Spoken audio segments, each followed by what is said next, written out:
Country's security threats require the military to adopt forward-looking strategies based on rigorous training, interagency coordination, and the real-time adaptation to emerging doctrines and technologies. These are some suggestions by experts at this Defense Training Conference organized by the Defense Headquarters. Minister of Defense warns that the success of any military institution depends not just on the caliber of its personnel or the sophistication of its equipment, but on the quality, relevance, and sustainability of its training level.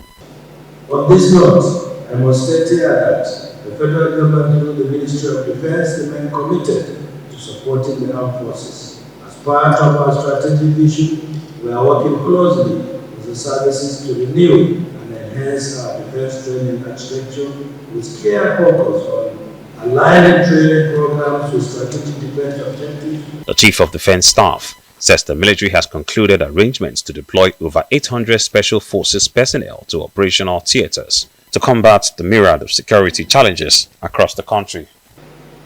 If our men do not understand the dynamics of modern warfare, we will continue to suffer.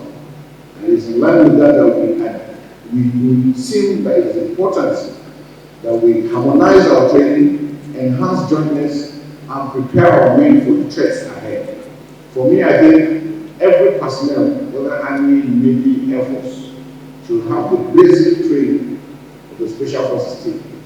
Because the threats you are dealing with, they identify your weaknesses and attack those weaknesses.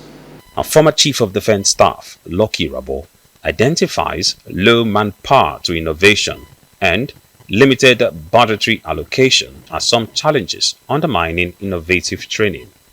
Nigeria's defense budget, although increasingly marginally by an average of 7% annually between 2010 and 2020, has not translated into meaningful capital investment in training infrastructure and capacity development. And this is exactly what the point I'm making. That there has to be, even when there's an increase in budgetary allocation, but the translation must be properly measured such that the outcomes meet the realities. As experts rise from this conference, one message which resonates here is the significance of joint and combined training exercises, as no single service can secure the nation alone. Ferdinand Durocher, Arise News.